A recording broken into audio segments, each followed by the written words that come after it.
Our unemployment rate is historically low! Hooray! But then why am I worried?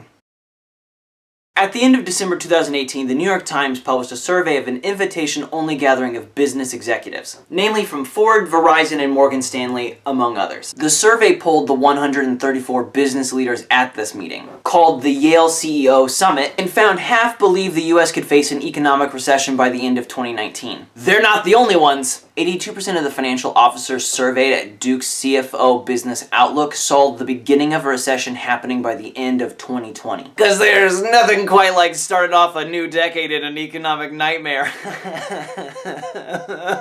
Now, there are a lot of reasons people are worried about a recession, but the big one is our low unemployment rate, because a recession almost always follows an unemployment rate below 4%. Last year, a Federal Reserve Bank economist found the average time between an unemployment rate falling below 4% and the start of a recession to be 11 months. Hang on a minute.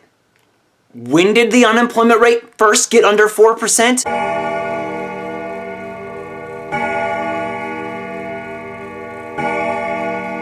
Oh, what doesn't help that growing sense of despair and bile in your stomach is the fact that the unemployment rate is also a terrible way to measure economic insecurity. For example, the unemployment rate only counts those who are actively seeking a job. College students don't count, and anyone who would like a job but got too discouraged to keep trying also doesn't count. It'd be kind of like saying 80% of Papa John's customers are repeat customers, but the survey didn't ask people who are gluten-free and don't eat pizza, or those who never came back because the Papa John is a racist. Here's the other thing. Just because this number says people are working, it doesn't mean they're working full-time. Often people will cite the average American household income in order for us to feel a little more hopeful. For example, in 2015, the median American household family income was $56,516, which is admittedly not that much, but the mean American household family income in 2015 was $79,263, which sounds a lot better. Depending on what someone's arguing, they're gonna pick the math that works best for them. However,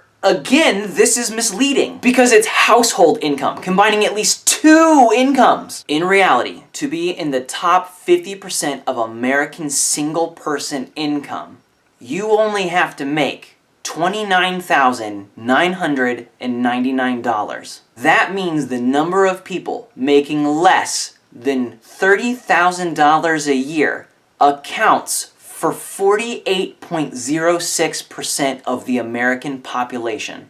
I should probably now mention that in 2018, the poverty line for a family of four was $25,100. My point here is that you need a working spouse or to not have kids in order to make it in America. Look, is it any wonder why 78% of Americans still report living paycheck to paycheck? Now, it's not all terrible news. For 9 months in a row, the average hourly wage has gone up by more than 3% every single month. And most of this growth has been enjoyed by those at the lowest pay level. But I'm kind of a this glass is too fucking empty kind of person. Because I believe in what I call Jake's Law. It's very simple. If they can, the wealthy will screw you over. Look, honestly, unemployment fell from 10% in 2009 to under 5% in 2016. And we're only now just seeing rapid growth on the lowest levels. Most economists say this is because the economy needed to tighten.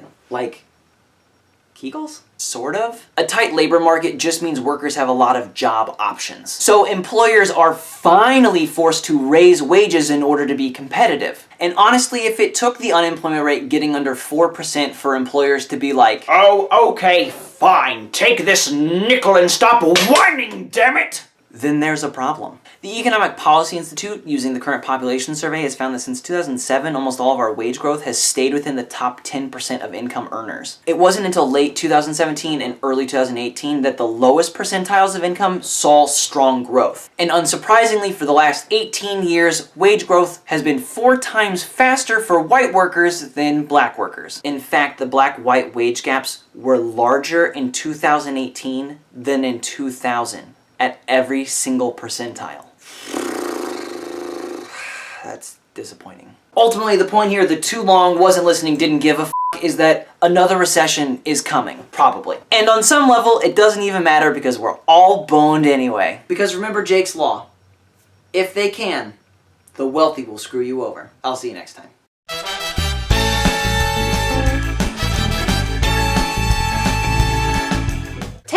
extra nickel.